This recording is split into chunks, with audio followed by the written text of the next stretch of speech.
Network is here. Hold no punches. I'm real revolutionary right now. Support this man, Black Media. He makes sure that our stories are told.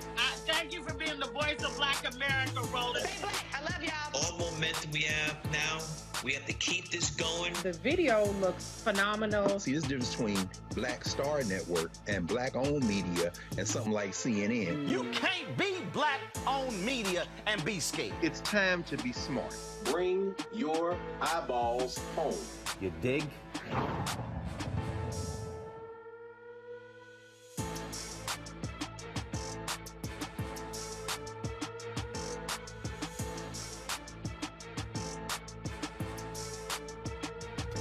February 28th, 2022, coming up on Roland Martin Unfiltered on the Black Star Network. Folks, explosions continue in Ukraine, as well as they battle Russian forces. Also, African immigrants trying to get out of the country. They say they're having problems. And also, a basketball player from Maryland, he is stuck there. He's trying to also get out. We'll talk to his parents on the show as well. Plus, we'll talk with the deputy spokeswoman for the State Department, Jelena Porter, as well. So lots of stuff to cover. And we'll also have a Russian Black relations expert talk about what's happening there as well. So we got it all covered for you, all different perspectives. You do not want to miss this conversation. Estee Lauder fires one of their senior executives for posting a joking, racist meme. Yep, he made $10 million last year. He ain't got a job right now. I keep trying to tell these people, stop tripping. A New York man gets a new trial after spending 24 years in prison for a crime he says he did not commit. Also, tomorrow's the beginning of Women's History Month and Black Women's Appreciation Day. We'll talk with Dr. Avis Jones-DeWeaver about how everyone can help Black women overcome challenges so they can be more successful. Also, in our Fit, Live, Win segment, we're talking about Black skin care. Do you know what kind of skin you have and how to best care for it? We'll have an expert who'll break it all down for you. Folks, it's time to bring the funk on this last day of Black History Month. Well, we celebrate Black history every day, so it really don't matter. On the Black Star Network, let's go. Whatever the best, he's on it. Whatever it is, he's got the scoop, the fact, the find. And when it breaks, he's right on time and it's rolling. Best believe he's knowing. Putting it down from sports to news to politics. With entertainment just for kicks, he's rolling.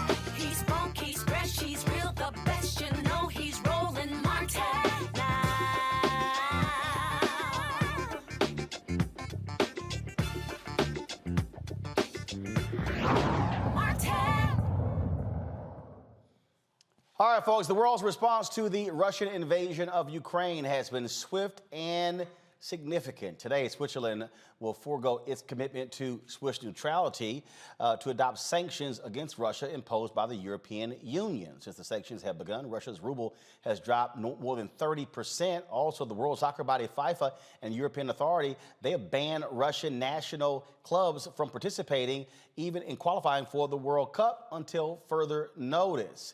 Also, oil companies are also pulling out. Shell has announced they're also going to be pulling out as well in terms of one of the collaborations they're doing with Russia. A lot of different things happening, and of course has a dramatic impact on what was happening here in the United States. Joining us right now is the Deputy Spokeswoman for the State Department, Jelena Porter. Glad to have you here on Roland Martin Unfiltered. So let's get right to it. I mean, there are a lot of people who don't quite get it or understand why the United States is not establishing a no-fly zone, not sending troops. And so explain to people what's really going on in that regard. Well, number one, thank you for having me, Roland. I'm very happy to be here. I'll just start from the beginning. President Biden has made it clear for months now that we will be united in our efforts with our allies and partners on making sure our European partners were protected and protecting the Ukrainian sovereignty and territorial integrity. Right now, we don't have any announcements as far as no-fly zones. Of course, that might put our troops at risk, but for now, we continue to lean into the path to diplomacy, and we continue to hold Russia accountable for what it's done. But for folks who don't understand, Ukraine is not a part of NATO. And so, again, for folks who don't quite understand international politics, what is NATO and what are our responsibilities when it comes to NATO? So, well, you're right. Ukraine is not a part of NATO, and that's why Russia decided to invade. This all boiled down to President Putin wanting to invade in its neighbor of Ukraine and wanting to take ownership and moving forward in an unprovoked, premeditated war, a senseless war that we have no business of being in, all because Ukraine wants to join NATO. So this has been building up for quite some time. So America's response was not all of a sudden last week or two. This has really been months in the making. Correct. We have been working for months now.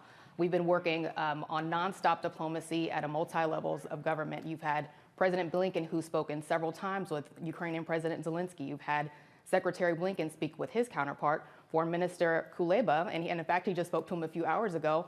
We've seen United States Ambassador to the UN, Ambassador Linda Thomas-Greenfield, speak about this fervently at the UN Security Council. So we've engaged in nonstop diplomacy and coordination with our allies and partners for months now. One of the things that we have been hearing, and we're sort of looking at this as well in terms of issues with Africans trying to get out. African nations have been responding, Nigeria, Jamaica, and others. Any information you have there, how y'all have been working with various African nations to make sure their immigrants are taken care of? Well, listen, we have seen those unfortunate reports, and let me just say that any discrimination, especially at a time like this, at a time of a crisis, is completely inexcusable. What we've been doing, we've been working with UN partners on the ground. We've also been working with governments on the ground to make sure that Ukraine's partners or Ukraine's neighbors have the resources they need to help any third country nationals, to help any refugees cross the border peacefully, no matter where they're from. Whether they're South Asian, whether they're African, whether they're Middle Eastern, no matter where they're from, they'll have protections. In a moment, I'm going to be talking with the parents of a young brother from Maryland who's actually trapped over there as well. And so what about Americans? In this case, this basketball player who is sitting here going, look, I'm trying to get out. What do I do? Well, listen, I haven't seen the reports of the basketball player, but what I can say is that the State Department's primary concern is the health and safety of American citizens abroad. And of course, when it comes to folks stuck in Ukraine, we have our travel website, travel.state.gov. We encourage Americans who are still there to register for our Smart Travel Enrollment Program, STEP as we like to call it, so we can communicate with them one-on-one and to make sure they have all the resources they need to get out as soon as possible. The financial sanctions have been significant, and we are seeing that continue in a much broader way as well. And so how critical has that been to let Putin know that America does not appreciate what is happening there, and will that continue? Well, listen, President Biden, like I said, he said from day one that should Russia choose this path to destruction, that this would happen, this would materialize. So we've been in lockstep with our international allies and partners, and it's not only us. It's been, Japan, it's been several other countries who've imposed these sanctions on Russia, and so now they're isolated. Their financial institutions are going to have costs. You know, their currency, as you mentioned before, is also going to deteriorate. So now President Putin has some firm decisions to make. One of the things that I was just in Liberia for 8 days, and you also have actions taking place at the United Nations. So other countries, African countries, Caribbean countries, are also expressing their viewpoint as well. And so how has the United States, in terms of been rallying those leaders to stand with us and to stand with the world against Russia? Well, again, I've mentioned U.S. Ambassador to the United Nations, Ambassador Linda Thomas-Greenfield, who is our leader when it comes to Security Council issues. She has spoke against this, you know, very much in the past couple of weeks, and she's been, you know, in the news. She's made sure that American values are at play and that we're working with our allies and partners to stand united with Ukraine. So just a couple more questions for you. So in terms of next steps. If there are individuals, because I was looking at some WNBA players who are trying to get out as well. If there are individuals who are still there, you mentioned the website, but who else should they be reaching out to be able, and is there a particular place where they should be going? Because some of the African nations were suggesting there's certain areas that have been a lot easier to get out of the country than others.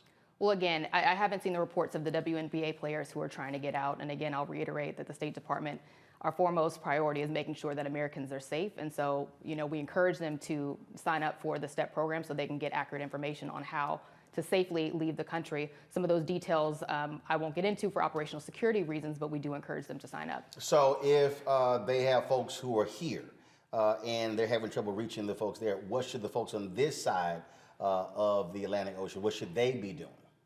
So aside from encouraging their family and friends to sign up for this program, they should reach out to the embassy and consulate there, which at this point in time, our embassy is functioning out of Poland for the safety and security of all of our officers who work there. But, you know, if they get into direct contact, they'll get into direct contact with us and make sure they have all the information they need. All right, Jelena Porter, we certainly appreciate it. Thanks a lot. Thank you. All right, folks, this continues. Look, it's going to have an economic impact on us, whether we want to own up to it or not. You look at what's happening in terms of oil prices. And so the question many folks are, again, asking, what is going to be next? What do we do in this country? Somebody may say, well, you know what, this really doesn't impact us, but it does, because anything that happens across the world still has impact on what we do in this country. We're going to go now to Max Bergman. He is with the Center for American Progress. Max, glad to have you on the show. It's been very interesting watching what is taking place. You have folks, it's sort of like there's two worlds. You got a Fox News world where you have all of these Republicans who all of a sudden are just loving Vladimir Putin, who are just claiming, oh, just let him have it. But the reality is the world is standing firm, and President Joe Biden has done a hell of a job in terms of bringing the world together and NATO together to forcefully counteract Putin and Russia. Yeah, I think you're exactly right. Look, the Biden administration has done a phenomenal job here. And, you know, I was somewhat actually critical of the Biden administration in the beginning part as it came into office, because it didn't necessarily want to focus on Russia. It wanted to establish a stable relationship with Vladimir Putin and the Russian government. It tried to do that. But what it's done over the last 4 or 5 months is really unite the world, and not just with our European allies. And what we see is how isolated Russia is and how isolated Vladimir Putin is. And they've done a masterful job at releasing intelligence about what Putin was planning, about his efforts to sort of try to blame Ukraine for the conflict. And that has gone literally nowhere. And as someone who was in the State Department in 2014, I saw Russia do disinformation campaigns when it invaded Ukraine, and it had some success there. And this time, not at all. And the world has stood up and has really taken incredibly strong action against Russia. And I think most analysts are really shocked at how strong the response is, but that's due to the Biden administration, to its nonstop efforts over the last few months. You've got some folks who are saying, I mean, again, I'm listening to some of these right-wing nuts. Oh, why aren't we sending in troops? Why aren't we doing a no-fly zone? Do they not understand that when America gets involved in a war, it takes it to another level? Right. And you know, I am as empathetic as anyone with, you know, people on Twitter and social media wanting to do something, wanting to help Ukraine. I've been to Ukraine multiple times, and just my heart goes out to the people of Ukraine. But establishing a no-fly zone means war with Russia, and war with Russia means war with a peer nuclear power. And when Vladimir Putin puts his nuclear forces, increases the alert level on his nuclear forces, that's sending a clear message. And we don't know how that would unfold. And so I think, that's why President Biden did, I think, a very smart thing in simply taking the option of the U.S. intervening militarily to defend Ukraine. I also think there's a lot of just practical constraints here. The U.S. Air Force isn't right there. It would take a lot of effort for us to establish a no-fly zone. That means and of course, let's not forget Donald Trump pulled 12,000 U.S. troops out of Germany. Right. Well, and then there was also the lack of building a strong alliance over the last 4 or 5 years. And I think in particular, what I am super concerned about is that the Russians may respond to our economic sanctions with cyber attacks back against the United States. And we spent the entire Trump administration not really doing anything on cybersecurity, not investing in the resilience that we need to really stand up to Russia, not preparing for an event for this sort of situation. And so, we wasted a lot of time under Donald Trump. We weren't focused on the right things. Our alliance was divided. And Biden has done a lot in the last year, but in order to build the sort of cyber resilience to sort of uproot Russian intelligence operations that have been targeting the United States for a long time, we needed to get to work much earlier, and we should have seen the writing on the wall in 2014 and 2016 when they attacked our election. All right, then. So one of the last question for you, Max, and that is, again, for the people who say, man, look, this has no material impact on those of us in the United States, explain to them why that's simply not the case. So this has a tremendous impact on the United States and on us, because, look, what was at stake here was that if Russia could get away with simply invading a smaller democratic country, then big countries can start to invade smaller countries. And this is what we saw, I think, really eloquently expressed by African countries at the United Nations General Assembly, where we don't want a world where borders can just be redrawn because you have a stronger military. And we sort of forget that we live in, actually, while there's conflict and violence, a fairly stable world where borders are respected, sovereignties are respected. And if not, then we're returning back to kind of a pre-1945, pre-World War II era. And that's just a really violent, dangerous place. And that's not a world that we want to return to. So I think that's sort of one of the main reasons. But it also goes to just sort of broader concerns about European security, about a democracy that's, and if we allow a democracy to just be dismembered, then where does Vladimir Putin stop? So I think that this conflict has been a real wake-up call for, I think, everyone around the world about the importance of democracy, about the importance of democracy sticking together, because they face real challenges from autocratic states around the world. All right, then. Max Bergman, we surely appreciate it. Thank you so very much. Thank you. Folks, we talked about people who have been impacted by this, and we're going to go to a break. We come back, we're going to talk with the family of a young man who's a basketball player there in Ukraine who is stuck there. He is trying to get home, and so when we come back, we'll talk with his parents right here on Roland Martin Unfiltered on the Black Star Network.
Don't you think it's time to get wealthy?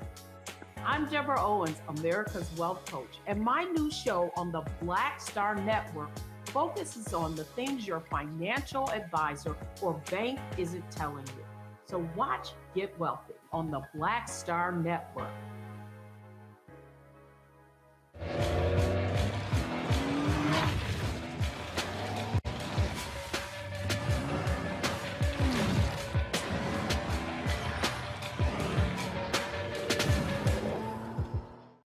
Pull up a chair, take your seat. The Black Tape with me, Dr. Greg Carr, here on the Black Star Network. Every week, we'll take a deeper dive into the world we're living in. Join the conversation only on the Black Star Network. Hey, I'm Antonique Smith. Hey, I'm Arnez J. Hi, this is Cheryl Lee Ralph, and you are watching Roland Martin, Unfiltered. I mean, could it be any other way? Really? It's Roland Martin.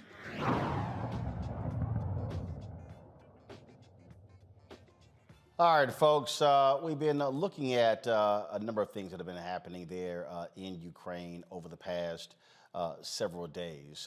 And one of the stories that jumped out was a young man who plays basketball there, who was all of a sudden caught in the middle of this. He played basketball at Indiana University, and again, it's one of those stories that when you see it, you're going, oh my goodness. You don't necessarily think about people who have been in these various countries. There are folks who are playing basketball. There are people who are working there.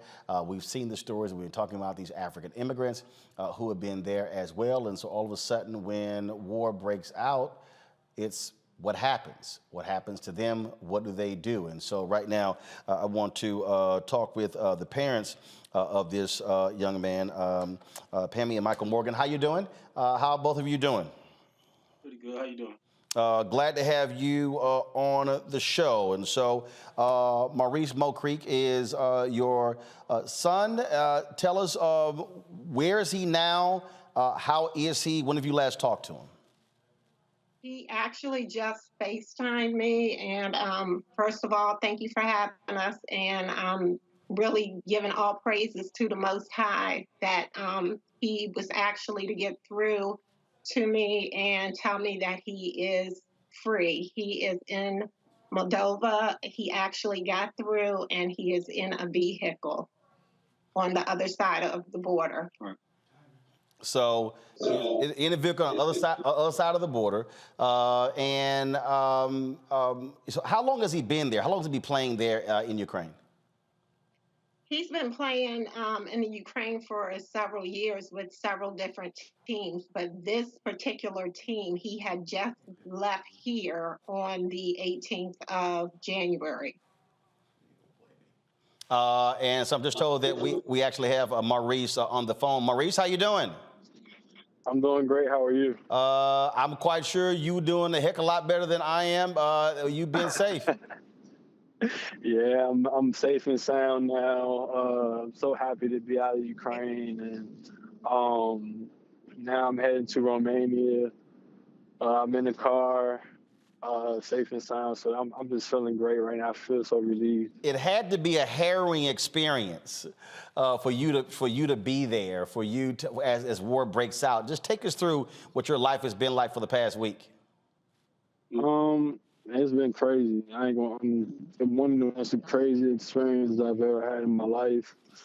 When you go through stuff like that, you just do know if you're gonna make it back. The only thing you can do is just pray. You know what I mean? And I'm just thankful I'm on the other side of it now. I don't have to worry about no bombs, no shootings, none of that. You know what I mean? I don't have to worry about going into war anymore. I don't have to worry about being safe on this road, I got, and getting back to my family.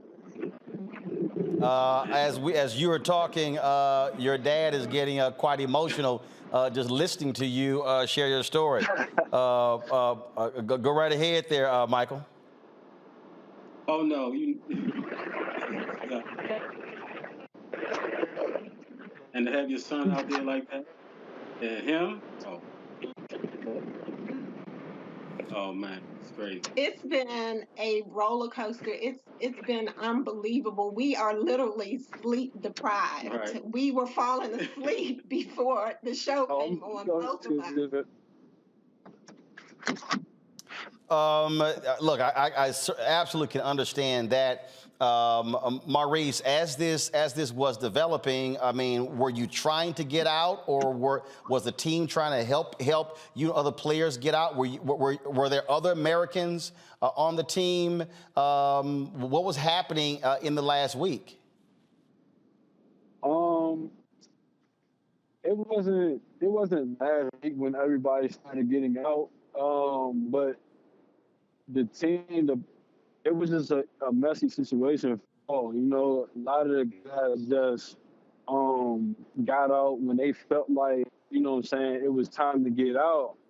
And me, because I got there so late, I was kind of in a total different situation than them. I couldn't just say, hey, I'm just gonna leave when I want to leave. And it just was a bad situation for me because I didn't really have the funds that I needed to have to get out, you know what I mean, that I was supposed to be getting from the team and everything. Everybody else was, you know what I'm saying, been there for months. You know what I mean, me being a player who just got in, who helped them a lot, they didn't really leave.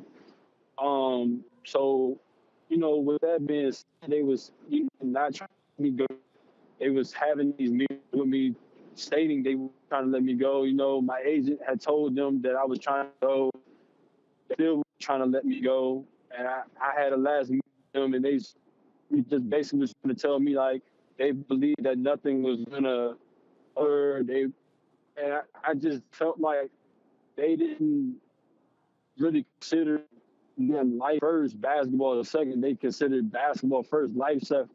And I just didn't feel the situation at hand like that. You know, when you're doing business with a basketball player, it doesn't matter what you feel. It matters the person on the side feels, because at the end of the day, we are the ones that have to go there. We're the ones who have to win games. We're the ones that have to go and practice every day. You know what I mean? So if we're doing it for you, you should be able to understand, like, you know, if we're in an uncomfortable situation, like how all of us just, and not just, but everybody. And I just felt like they didn't consider that. They just took it into their own hands to put our lives in their hands.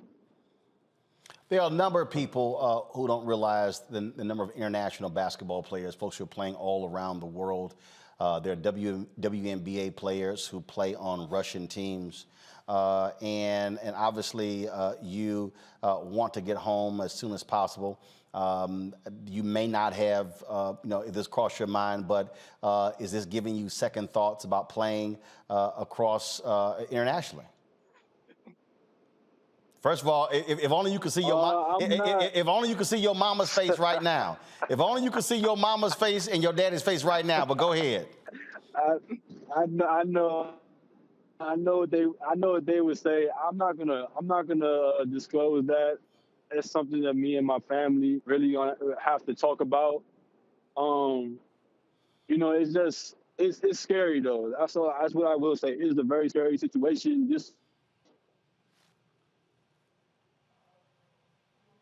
Looks like you know what I'm saying. Yep. To me, it was gonna be in the back of my mind, like, do I even want to go through a situation like that ever again? You know, talking about it, and then have been down for that. Not again to get home and talk to my parents. I know they're thinking in the back of their head, but days that we're going to talk about family and. Well, I'll probably tell you this here, Maurice, it's not in the back of their head. No, it's not. Y'all go right ahead. Go ahead. The whole city knows. Well, I'm sure, again, that's a conversation that y'all are going to have. And, of course, with the G League here in the United States and other efforts, I'm quite sure y'all gonna be saying, son, it's time for you to stay home. It had to be, of course, a harrowing experience for all of you involved. Maurice, we're glad that you've gotten out of that area. You're on your way to safety. Again, be sure to stay safe on those roads. And again, I'm sure your parents cannot wait to see you back on safe ground in Maryland. For sure. Thank you. All right, then. Well, first of all, Mr. Morgans, I'm glad to have y'all on the show as well. Look, bottom line is very few people have had to experience this. Families that have had children who are in the military understand this, but it's a whole lot different when you send your son abroad to play basketball and all of a sudden a war breaks out. Absolutely. All he got is a ball. Yeah. And when you see a text message come through that says, Mom, I love you. I mean, it was awful. And then he shows us what this bomb shelter looks like. I mean, it was unbelievable. And it's like, this is never going to happen to you in a million years. And then it ends up happening to us. It is unbelievable. Indeed. Well, I'm sure, y'all haven't gotten any sleep. You might get some, but I wouldn't be surprised if the two of you are not going to really get some rest until your son is in your arms and in the house. Absolutely. I can't wait. Tie down to a chair. Maybe duct tape too. I understand. Well, Pammy and Michael, I appreciate you joining us on Roland Martin Unfiltered. And again, we certainly are thankful that your son is out of Ukraine and on his way to safety. Thank you. All right. Thank you so very much. All right. We're going to bring in my panel now, folks. And see, this is the thing that for a lot of folks who are watching, again, when you hear these stories, not really understanding in terms of what the impact is. So Dr. Julianne Malveaux, she's the Dean of College of Ethnic Studies at California State University, Los Angeles. Dr. Omokongo Dabinga, Professorial Lecturer, School of International Service, American University. Reverend Jeff Carr, founder of the Infinity Fellowship in Nashville, Tennessee. Glad to have all three of you. I'm going to start with you, Omokongo. And the thing here is, I'm sorry, I'm going to get to Omokongo in a bit, but I want to go to, I'll start with Jeff. Jeff, it's interesting when I look at how people are commenting, how they're on social media, and how they're weighing in. And then when you see this family, then when you see the treatment of African immigrants, and then when people now begin to understand, oh yeah, you're thinking you're saying all of these white folks in Ukraine, without realizing the impact of African immigrants, people who are traveling all across the world, and how we are all connected, if you will. Yes, indeed. And first off, man, welcome back. It's the first time I've been able to be on with you since you got back from the motherland. I'm glad you made it back safe and sound.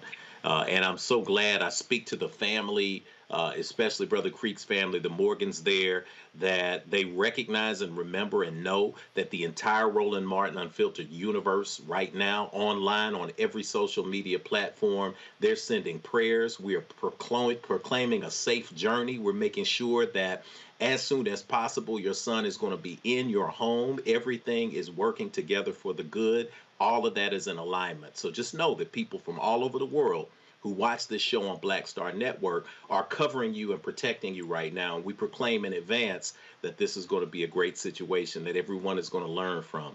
2010, Haiti. I was down there on a project we were building for a space that had collapsed, an orphanage there in the Delmas 22 neighborhood. And we were down there building, and there was a presidential election coming right after the earthquake. It was when Michael Martelly got elected. And right up to that election, when you talk about a war, it can happen with turmoil around political elections as well. And I'll never forget this feeling of being stranded. I try not to manifest fear. I'll say the only thing I fear is not reaching my goals in life. But buddy, when you're in an armored car with an escort, trying to move through crowds, and every single person is trying their best to get to an airport so they can just get to Miami. Just get 45 minutes across the water. There is no feeling like being caught and trapped in a foreign place that you're not used to, and you don't have access to resources to get out of there. So my heart goes out to that family, but it also goes out to those who are struggling now to get into Poland, the immigrants who are trying to get across into Belarus, the conversations that are taking place internationally and globally now with what has become, very thankfully, an information war more than it has even a physical war. So these conversations that we're having, the pressure that is coming from social media, we are actually able to now make this connection globally with people who are in Ukraine, people who are in South Africa, people who are in Nigeria, Ghana, people who are Afghans who are also had some issues getting in and out of the country over the last several days, or 4 days since the war started. We are now seeing that all of this impacts all of us wherever we are. So I'm glad to see now that the conversation is taking place and that we are now able to input how important it is for us to connect with people across the world and to recognize that it really, truly could happen to any one of us. Makongo, the African Union released this statement with regard to the treatment of African immigrants. And this was released about 5 hours ago. If y'all can go to my computer, please. And the current chair of the African Union is the president of Senegal, H.E. Macky Sall. And so this is what they said, that all people have the right to cross international borders during conflict, and as such should enjoy the same rights to cross to safety from the conflict in Ukraine, notwithstanding their nationality or racial identity. Reports that Africans are singled out for unacceptable dissimilar treatment would be shockingly racist and in breach international law. In this regard, the chairpersons urge all countries to respect international law and show the same empathy and support to all people fleeing war, notwithstanding their racial identity. The chairpersons commend the efforts by African Union member state countries and their embassies in neighboring countries to receive and orientate African citizens and their families trying to cross the border from Ukraine to safety. If we have the video, please, of one of the officials from Jamaica who released a video earlier today with regards to 24 Jamaican students who were trapped in Ukraine. This is what she had to say. Good night, Jamaica, and good night, friends of Jamaica, all of you who have been following the journey of our students in Ukraine. Giving God thanks tonight that all 24 are now on the bus on their way to Krakow, where accommodations will be waiting for them. Our charge is there. Our friends of Jamaica have been of the greatest assistance, and they've had something warm, and they are in a comfortable bus on their way. So again, thank you for all your prayers so far. Keep them up, as we still have a little ways to go, but they are on their way, and we give thanks. Chef Jose Andres, of course, they are there feeding folks as well, and he actually caught up with one of the African immigrants, and then this is the video that he posted on his Twitter account.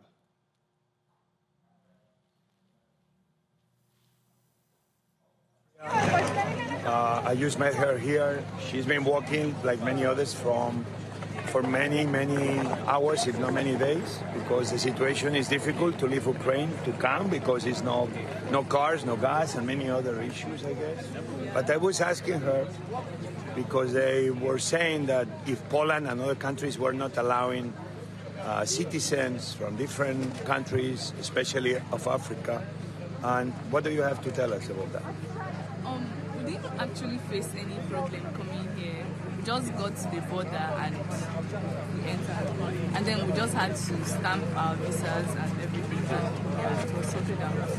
So I met some people from Congo that were with her. I saw some people from Jamaica. I saw people from India, from different countries around the world. But I've seen people from different countries in Africa, and I agree with her. Everybody's telling me no problem. So don't worry, we're trying to do, the government of Poland, other governments, they're trying to do the best to take care of the people.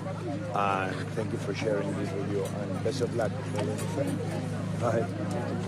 Makongo, again, when you hear these stories, it's important for us to let these countries know No, you're not going to sit here and let 280,000 Ukrainians cross the border, but deny African immigrants. Absolutely. And quite honestly, Roland, it disconnects to your whole trip to Liberia. And it's great to see you. And thanks for everything you did on this trip to build this diasporic connection. I've heard so many African Americans talk about, oh, that's their war. We don't have to care about that. We don't got time to think about that. But there's Black people over there as well. And we have seen with other embassies, African embassies that have stepped up, we have to take care of our own, because when it comes down to it, folks will abandon us at the slightest opportunity that they have. I'm really wondering if there are Italian students and students from the UK and places like that, and Irish students who had no problems possibly getting across the border. It's not fair and it's not right. And furthermore, we have to understand that, as he mentioned, people from Congo, from all over the world, if we don't step up to demand that we are treated with respect at every step of this juncture, people are going to step all over us. But right now, people who are from the Ukraine and people across the Ukrainian diaspora in America are calling for us to stand with them and fight with them and pledge solidarity with them. And I do, 100%. I don't want to see any sovereign nation get taken over. I don't want to see anything that Putin's doing as relates to his monstrous and dictatorial inclinations to try to take over the world. I don't want to see that put on Ukraine as well. But look, it goes both ways. If you want to get that empathy from us, you got to make sure that you're treating everybody the same. And so I commend those African nations that have stepped up to help take care of the South Africans and the other folks there who are having those troubles. And for all the Black folks out there, we got to understand that we are part of a global community. The whole trip to Liberia was about that. You're welcome there as family, as an African son. And we are across the world. And right now in the Ukraine, like I said, I support the Ukrainian people 100%, but we got to make sure that we get our support there as well, because if we're all in this together, we really got to be all in this together. Julian, we're seeing folks at Reuters and Al Jazeera are reporting of these African immigrants, Nigerians and others, saying they've been video of actually African immigrants being kicked off of trains in Poland as they were trying to flee. This is an Al Jazeera headline. Nigerian students reported guards giving priority to Ukrainians on evacuation trains and denying entry to Poland, which has taken in 327,000 Ukrainians. Roland, first of all, welcome back. Great work in Liberia. We're really happy that you were there. And you underscored a point about our connections. The fact is that we do live in an international world. What happens here happens there. What did Dr. King say? The mutual garment, mutuality, and that's where we are. So given that, we as Black folks have to care about what's happening in Ukraine. And as Omakongo says, we also have to step up for our Black folks, brown folks who are stuck in Ukraine and who are essentially experiencing global anti-Blackness. And that's what it is global anti-Blackness. Now, when we look at this nonsense, and that's what it is, a nonsense of differential treatment, what we have to look at is the ways that the United States can play a role in stopping this anti-Blackness. If we're sending money over there, which we are, we're not sending troops, but we are sending money, there have to be conditions. And the conditions are that people are treated equally. I mean, we're going into Ukraine or engaging with Ukraine because we oppose what Putin, with his nasty self, and Russia are doing. We're opposed to it because they're basically taking over a sovereign country. But then when you expel people, when you say you have human rights for Ukraine, but what about the Black folks like the young brother and his family that you just interviewed, or so many others? If you believe in human rights, then you must believe that if there's a queue to get on a train. And in fact, the video that we're playing is from Twitter of African immigrants stranded at the train station. Mm-hmm. Exactly. So, so our money has to come with conditions, and the conditions have to be that you treat Black people in Ukraine who are trying to leave there the same way you treat Ukrainians and Polish people and other people. It is unconscionable. And you had a young sister on earlier, Jelena Porter, I believe her name was, who talked about what the Biden administration is doing. One of the things that they must do, if we as Black people who are taxpayers support this, is they must say, we will treat people equally. We insist on that. This picture is, Roland, it reminds me of the police officer who took the young sister by her dreads and pulled her. We can't have that when we're spending money. That was just 56, is it million or bill, anywhere, more money going to Ukraine. I'm mad at them. I'm mad at them. They deserve it, but they also deserve to treat Black people fairly. Well, and to your point, what we have been, I mean, look, we've had members of Congress talking about an aid package for Ukraine, for that region, for humanitarian purposes, anywhere from $4 to $6 to $7 billion. So, yeah, America can absolutely put conditions on that as well. And anytime we document this kind of disparate treatment, well, we also ought to say, okay, we were going to give you $6 billion. Now we're going to give you 5.9. And every time we see some of this nonsense, 5.8, 5.7, 5.6, what do you want? Your survival or equality? You must treat Black people fairly. And this is video from a couple of days ago of stranded African immigrants as they were hiding in tunnels there in Ukraine. And the thing there, Jeff, many people, people may be asking, okay, well, why are they there? Well, guess what? They're students. They're studying to be engineers, doctors. It's cheaper for them to go to college, go to school there. And so that's the thing. I mean, it was very interesting when I was traveling. We were flying and we left the United States, and so there was like a 3D image there on our Air France plane as we were approaching Paris. And there's so many people here, frankly, let's just be honest, who ain't never left the country, they ain't never seen the map. And the thing that's interesting when you talk about these countries, when you talk about the proximity, if you will, of these countries, I mean, so, we think in terms of just states here in the United States, as opposed to, I mean, so take a look at this map right here, all right? And so if y'all could zoom in, that'd be great. And so when you look at where Ukraine is, and so when you think about Hungary, Austria, France, I mean, literally the distance from Ukraine to Paris, hell, it's shorter than going from the East Coast to the West Coast here in the United States. And so that's the thing that we don't realize. So there are a significant number of African immigrants who are all across Europe, in all of those countries. Well, you also look at proximity. I mean, you already said it. And when we connect this thing globally, as both Brother Omekongo and Sister Julianne spoke about, this connection, if you tilt that camera down or you zoom that map down, what's below the boot heel of Italy? You see North Africa, right? So we're not far away. We're not talking about a country that is separated from a continent like we're separated here in America. This diaspora notion of understanding who we are and how we are connected is important anytime we analyze geopolitics and we say, where's Ukraine? What does Ukraine have to do with us? Well, look, Ukraine regionally is on the top to the north of Africa. Yeah, so on this map right here, right here, you'll see it. So you'll see Ukraine is at the top there, and then you'll see, Algeria, Morocco. Yeah. So when you look at where Turkey is and where Syria, Iraq, and all of a sudden you go into Egypt, Libya, Algeria, Tunisia, Morocco, yeah. Indeed, and that's where it is. So that's where people are. But you also look at Ukraine, and you talk about Ukraine from a space of exit from the former Soviet Union. And you look at 1990, 1991, when you had this USSR, some elected officials have still referred to Russian President Vladimir Putin as a Soviet and the Soviet Union. That there's got to be a memo to go out for that for elected officials.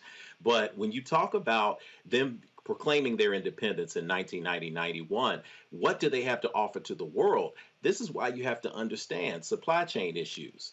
Many of us are feeling the pain. I've got the minivan fueled up yesterday, and I said something has changed in this world because this gas is killing me. It's gone up 10 cents a gallon on the national average here. When you talk about Belgium, you talk about France, you talk about Germany, they have absorbed the punishment and have been willing to absorb the punishment at the gas pump because of what they receive from Russia and from them saying, we're going to have these sanctions in place, but we're going to feel it over here.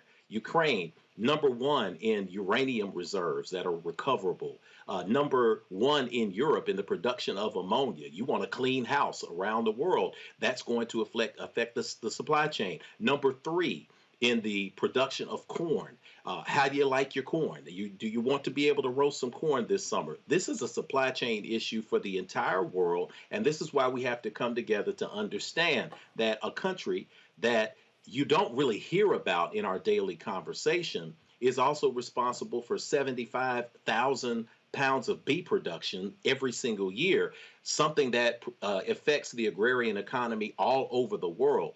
This is a key piece of real estate. And that is why Vladimir is over there, Putin, on the rest of Europe to try to gain control of this space. Thankfully, we have this conversation going in a place like this.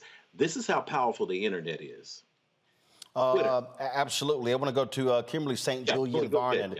She is an expert in race and blackness in USSR and also is a review editor for H Ukraine. And so glad to have you here. First and foremost, just give us your thoughts and perspective on the racial dynamics that we are seeing play out there as these African immigrants are trying to get out of Ukraine, the resistance they're getting in Poland and how they're being treated. So for people who have no understanding of this part of the world. Thank you for having me. And unfortunately, for someone who does know a lot about this part of the world, this isn't surprising. The issues of racism that we're seeing at the Polish border in particular, but there are also some reports out the Hungarian border. I was worried about this last week when the threat of war was possible. So Ukraine, unfortunately, and Poland and Russia, all of them have problems with anti-Black racism, but also anti-Roma racism. But Ukraine also does have a very large African student population. There's also an Afro-Ukrainian population. And so what we're seeing playing out at the border is kind of the worst case scenario. You have the chaos of war. You also have a very understaffed border, bureaucracy in both Ukraine and in Poland. And so I've been following online some of the videos that have been posted about what's going on at the border. And so the racism that we're seeing, it's not surprising. It's actually, kind of to be expected. But what has been a pleasant surprise is I've been following particularly an African student who was he's been posting for the past 3 days, but he posted today that his group, they did make it over the Polish border and they were treated very well by the Poles and by the Ukrainians on the other side. It seems that they're having their problems with these officials. So you're kind of seeing a new form of more structural racism. It's not new, but you're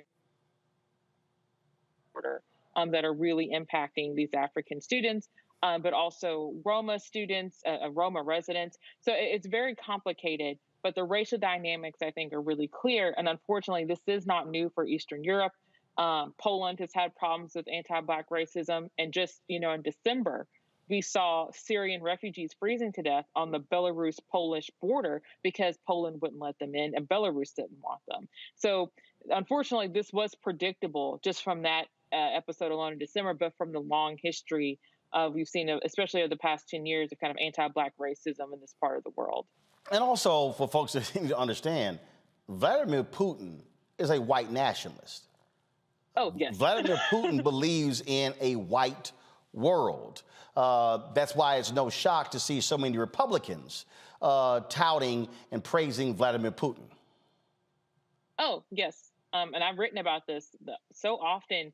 Some of the white supremacist language we see in the United States, it's them parroting what they, in Russia is what we've seen in the United States. You see a lot of shared talking points between the right in Russia and the right in America. And all of them, what they have in common is this dedication to white supremacy. And so when we see how Putin talks about Ukraine, and one of the reasons he looks down on Ukraine is because Ukraine has always been a multilingual, multi-ethnic state. And so we should, and when people ask me, why should I care about Russia if I'm Black in America? Because Putin's talking points become the talking points of bots that are undermining our democracy in 2016, right? So we have to pay attention to this because he's using American understandings of race and white supremacy to undermine our democracy, but also to harm people of color inside of Russia. Well, it's very interesting to watch all of this play out on Congo and to see how so many folks on the right are full embracing of this. There was a poll that was taken where 6% of Trump voters are praising President Joe Biden for his leadership when it comes to this. And it's interesting. So, Bill Maher said last week that we should really be sensitive and to really try to persuade the people who voted for Trump. And I'm going, no. Because when you listen to their rhetoric, I mean, you turn on Fox News, thank God for Jen Griffin, who is doing hand-to-hand combat, because they got folks on the air who say, oh, no, just let Putin take Ukraine. It's no big deal. Let him have it. I mean, people need to understand. I talk about my book coming out in the fall called White Fear. These folks want a white world. Everything that we're talking about with the changing demographics in the United States, Europe has been dealing with that for the past decade. And there's been a severe backlash in France, in Italy, in Germany, in all of these countries of African immigrants coming because also the white folks are dying off. Oh, absolutely. And it's very interesting going to your first part about the Republicans. Malcolm Nance talks about this a lot. These Republican senators and these leaders of these white supremacist groups, they're in Russia on the regular. And these congressmen, they have strong relationships with Russia.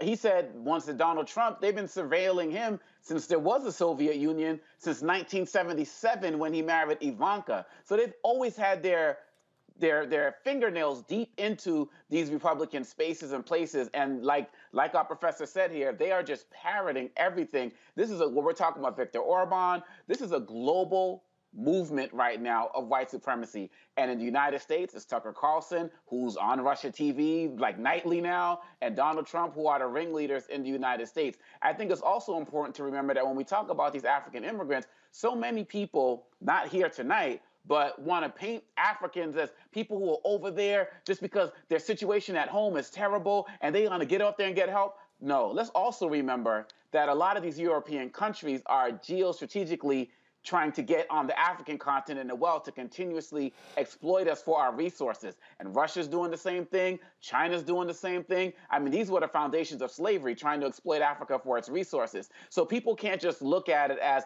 these are some poor African immigrants just over there trying to better their lives. These European countries, whether we're talking about Italy, whether we're talking about France, whether we're talking about the Ukraine, whether we're talking about Russia, they are trying to build their strategic alliances with the African continent as well. And so these African nations need to realize that they are stronger than they know as relates to the bargaining power that they have in terms of demanding respect from these countries. And that's why I'm glad that these stories are getting out, because quite honestly, Roland, I've been driving around a lot today, just getting the kids around and all of that. All of these networks I was listening to, haven't heard one story about how we're being treated over there. Well, and the thing that is important here when we talk about what we're seeing, when we talk about what is developing, and again, I love these people who say, "Oh, you shouldn't really talk about these things." Kimberly, you cannot ignore whiteness.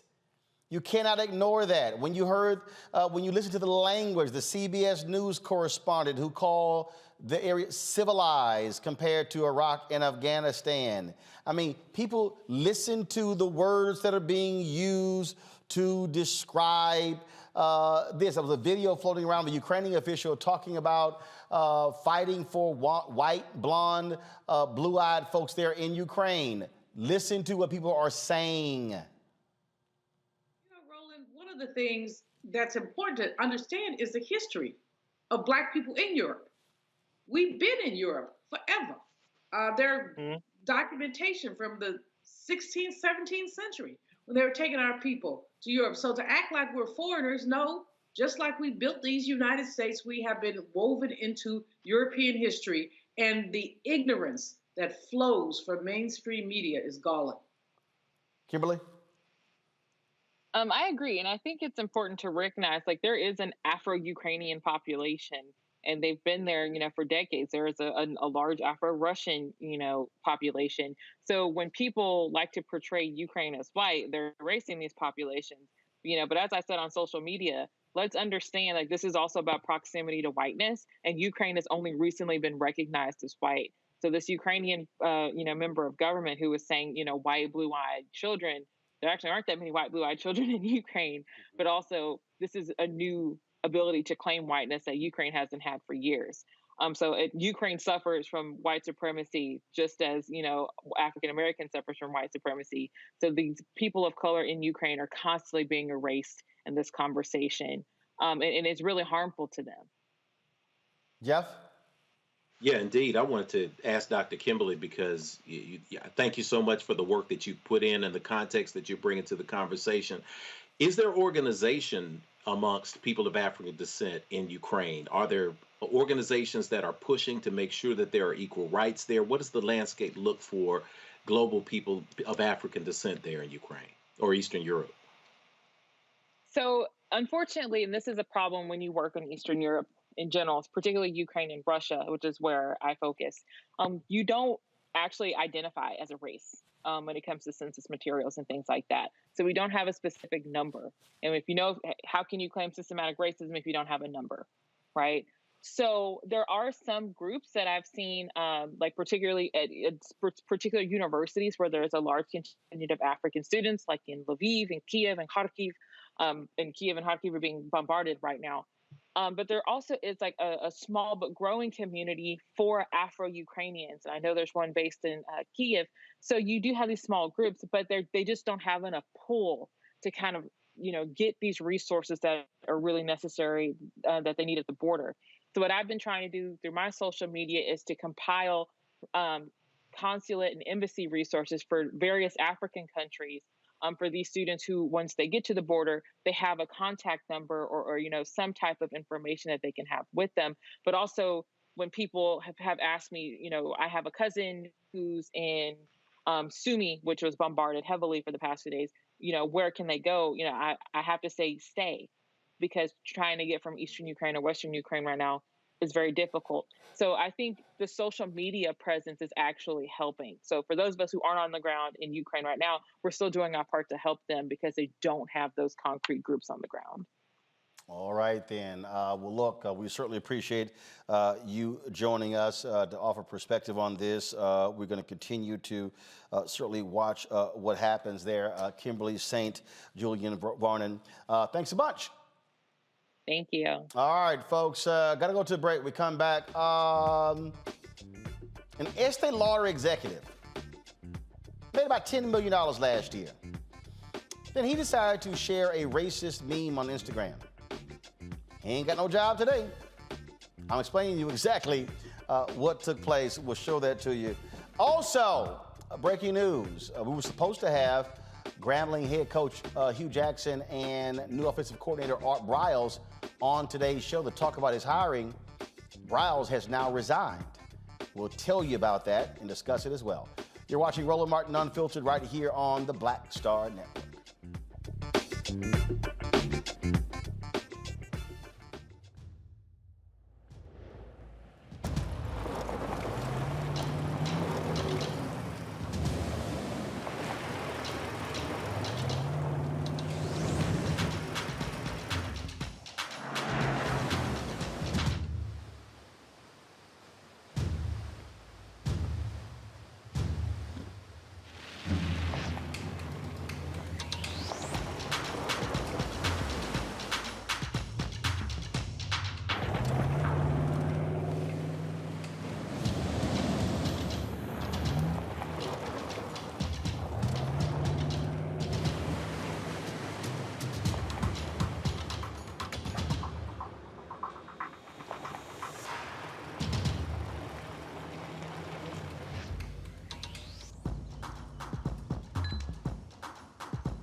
I'm Dr. Jackie Hood Martin, and I have a question for you. Ever feel as if your life is teetering and the weight and pressure of the world is consistently on your shoulders? Well, let me tell you, living a balanced life isn't easy. Join me each Tuesday on Black Star Network for A Balanced Life with Dr. Jackie.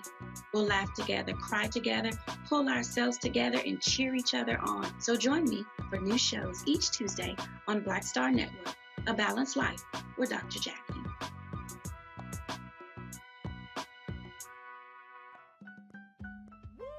We're all impacted by the culture, whether we know it or not. From politics to music and entertainment, it's a huge part of our lives, and we're going to talk about it every day right here on The Culture with me, Faraji Muhammad, only on the Black Star Network.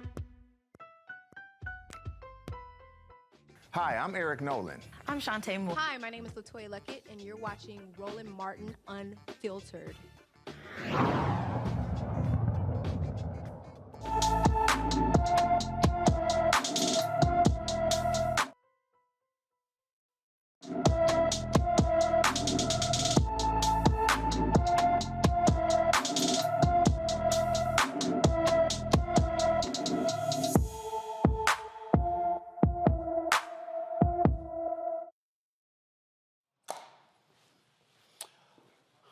All right, folks, of course, black and missing. We always are focused on that. Young lady, 5'3", weighing 120 pounds, has been, of course, black hair, brown eyes.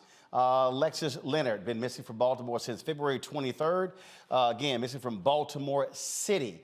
Folks, if there's any information regarding her whereabouts, 301-396-2525.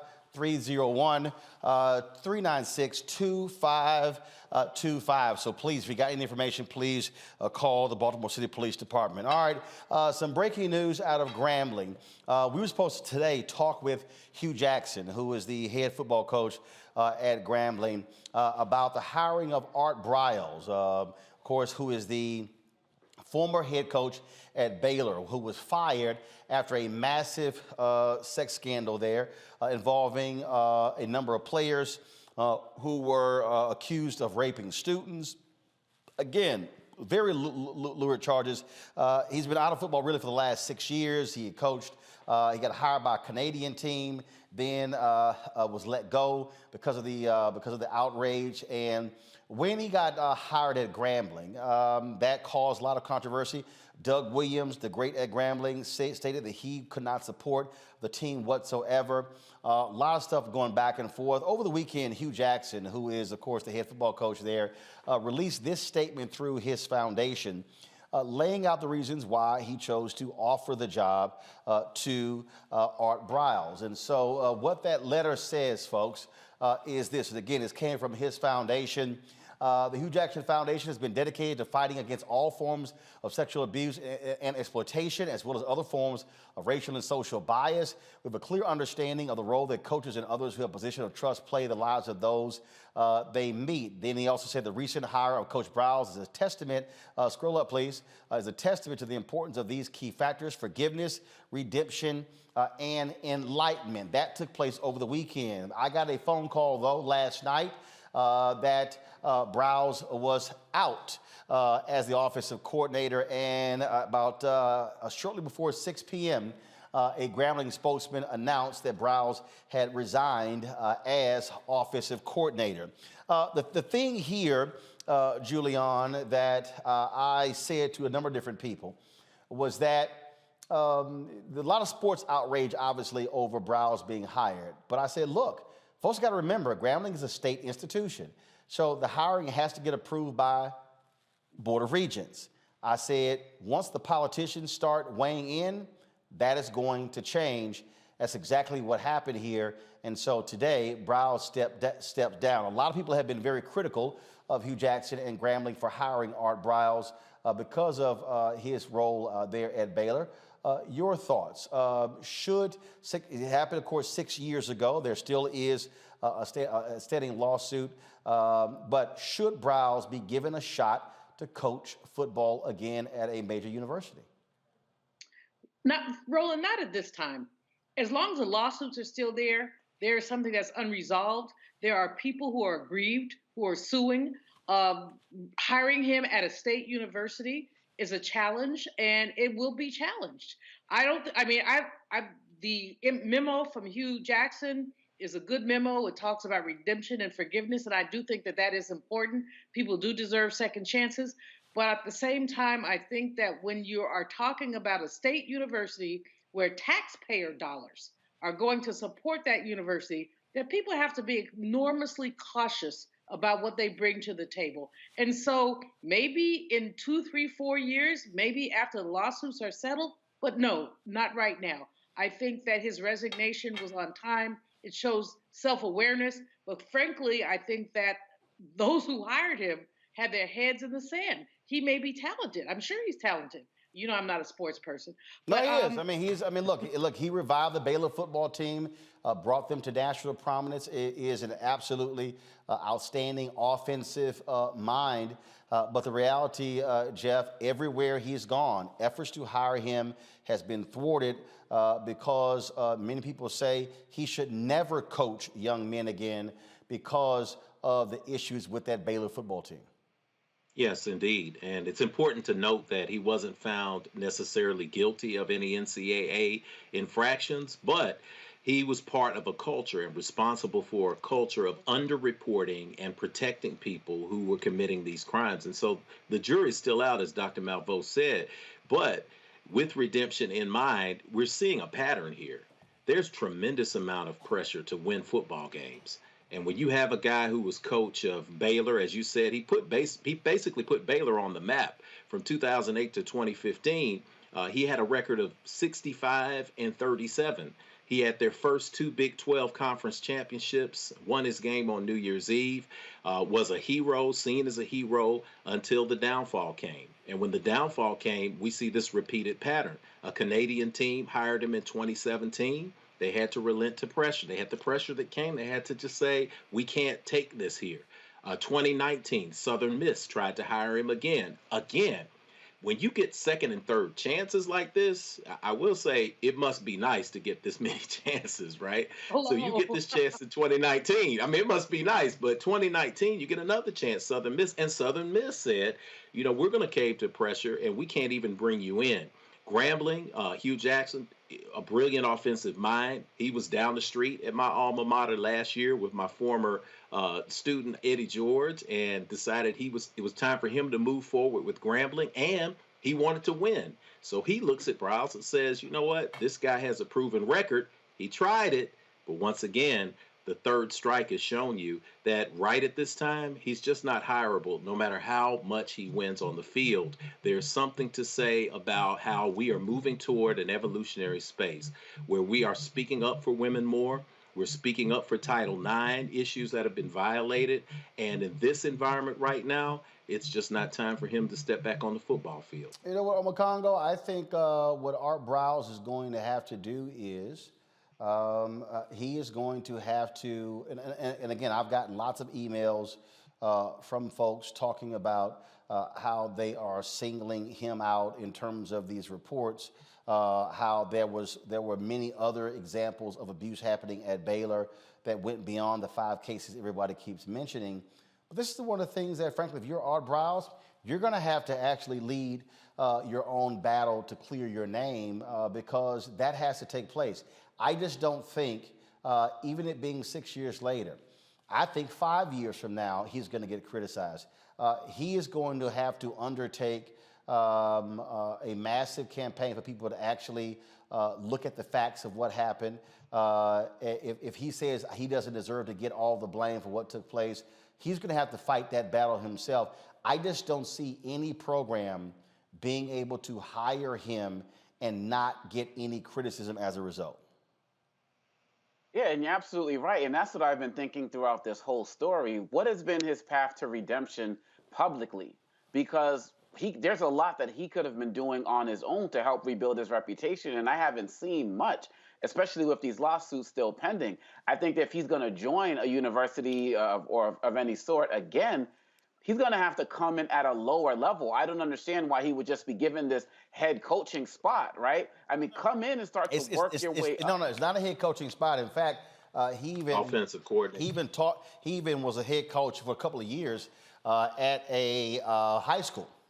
So he's not coming back in as that. But again, what you're seeing here, folks, are saying in no capacity. I mean, look, he can come in as an assistant coach. They're saying, no, you can't be on the staff at all. Yeah, and I look, this is where we're at nowadays. I mean, look what happened with Felicia Rashad and, you know, her impeccable reputation and the backlash she caught just for expressing a small level of support for Bill Cosby. So that that great story at Howard turned into a scandal. And this is not even close to what Briles has been involved in as a leader of men. Look at Juwan Howard just a couple of weeks, 1 or 2 weeks ago. People are talking about when you're responsible for leading people, what type of culture are you creating? And Briles hasn't seemed to be able to create anything different wherever he goes. And this is just not that climate, Roland. People are going back nowadays and pulling up stuff you did in college, pulling up stuff you did in high school, social media things. They will not let you forget anything. And another point that you made, which is extremely important, is the fact that oftentimes individuals will get caught up in other issues that are larger university-wide, and the university is always going to take care of itself first, particularly when it comes to dealing with us who might be on the staff as faculty or coaches. We're pretty much expendable. So Briles has a lot of work to do. I think, quite honestly, he needs to go into a non-sport space and really start to build a platform that's based on showing real respect for women and real respect for creating men who are leaders, and leave the sports thing alone, because this is never going to go away. It's just like you said, 5 years from now, we're still going to be talking about it. So he needs to build his credibility somewhere else. He needs to get these lawsuits taken care of, and he just needs to realize that when it comes to this issue, society is unforgiving. It's just not like how it was 10, 15 years ago. And I think that is the case. And so, again, we were scheduled to actually have Coach Hugh Jackson and Coach Art Briles on Roland Martin Unfiltered today to go through all of these various issues. But shortly before we went live, we got the notice, the official notice. I've actually known for 24 hours. We got the official notice that Art Briles has stepped down as the offensive coordinator at Grambling State University. Folks, got to go to a break. We come back. Oh, crazy as white people. What happens when you are a major executive at a makeup company? You made almost $10 million last year. You decide to get cute, and you post a racist meme. You about to lose your job. You about to lose your job. He ain't about to. He done lost his job. I'll explain next, right here on Roland Martin Unfiltered, the Black Star Network. Don't forget to support us in what we do, folks. And that is, please join our Bring the Funk fan club. Download our app, Black Star Network app. Download it on all the platforms: Apple phone, Android phone, Apple TV, Android TV, Roku, Amazon Fire, Xbox and Samsung TV. And of course, you can also join our Bring the Funk fan club. Every dollar you give goes to support what we do, and that is, of course, $RM Unfiltered. Venmo is RM Unfiltered. Zelle is roland@rolandsmartin.com. PayPal is rmartinunfiltered. You can also send a check or money order to P.O. Box 57196, Washington, D.C. 20037, 20037. I'll be right back. See you in a minute.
Pull up a chair, Take your seat at the Black Table with me, Dr. Greg Carr, here on the Black Star Network. Every week, we'll take a deeper dive into the world we're living in. Join the conversation only on the Black Star Network.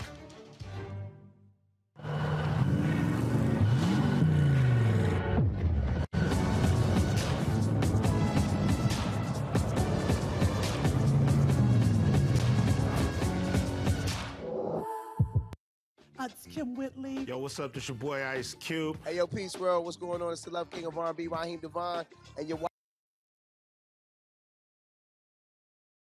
I'm Chrisette Michelle. Hi, I'm Chaley Rose, and you're watching Roland Martin Unfiltered.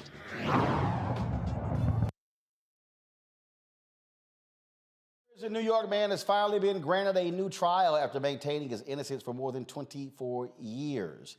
Anthony Sims says he is serving time for a crime he did not commit. He was convicted in 1999 of killing a Chinese immigrant in Brooklyn. Sims says his friend was responsible for the shooting and ironically was a lone witness at the 1999 trial. Now a new witness's account has opened the doors for the new trial. No official date has been set. Also, folks, the Missouri School Board reverses the decision to ban Toni Morrison's book, Bluest Eyes. In January, the Wentzville School District banned the book after one parent complained about the book's content. A lawsuit was filed by the ACLU challenging the ruling, demonstrating books by white heterosexual authors exploring the same subject matter remain available to students. 10 days later, the school board reversed the decision. This is one of many school districts trying to ban books white parents say are pushing critical race theory. Julian, these things are happening, and what's stupid to see these largely Republican legislators, these white legislators, support this. One parent complains, and all of a sudden, oh my God, the world has ended. What shall we do? And so let's just start banning books. Again, these white folks are losing their minds. No, they never had minds. What they're doing is sitting there clutching their pearls. Oh, it's so horrible that my child would learn about Black people, that my child would learn about rape or incest. These people are so clueless that it's beyond ignorant, Roland. The fact is that the resistance has come, as a sister from Ukraine was talking earlier about the shifting demographics, not only in the United States, but also all over the world. As the demographics have shifted, white folks are clutching their pearls and saying, oh my, white supremacy is falling. Oh, hell yeah, white supremacy is falling. And that's why we have at Cal State LA, the second college of ethnic studies in the nation. That's why we have folks who are taking us from margin to center, in the words of the late, great Bell Hooks. That's why this is just nonsense. One parent should not be able to stop a book. Okay, tell your child they can't read the book if you want your child to be ignorant, but do not sue the whole school system. We're putting an inordinate burden on the educational system when these vapid white parents are resisting reality. And that's what they're doing, is resisting reality. It's not critical race theory, it's culturally responsive teaching. That's what people are doing, because critical race theory is not taught in K through 12. But this was their strategy. Omakongo, I kept telling people this. I said their strategy had nothing to do with critical race theory. It was to group anything and everything under that banner. Anything dealing with diversity, anything that's Black, anything that was their whole strategy. That's right. I mean, we're talking first grade books about Rosa Parks, books about Malala, like anything with Black and brown they went for. I know one of these congressmen has a list of over 800 books that he wants to ban. And the sad part is, Roland, is that they are still winning. I'm in these schools every single day, K to 12, public, charter, private schools. These teachers who I've been working with for years now, they're even scared to even think about introducing a lesson because of the backlash. I talked to one sixth grade teacher who said a parent told him, yeah, talk about Dr. King, that's cool, but don't talk about Malcolm. You know, he's one of the bad guys. And, you know, they feel so emboldened to be able to go and do this. And that particular teacher, he wasn't like, well, I'm going to teach both. He ended up doing it, but he was like, I don't know what to do because I don't want to lose my job. I don't want my school to end up as a social media hashtag. And these teachers are getting burned out because they don't feel like they're getting enough support. So with this story with the bluest eye, we have to understand that, and kudos to whoever fought to get that back on the shelves.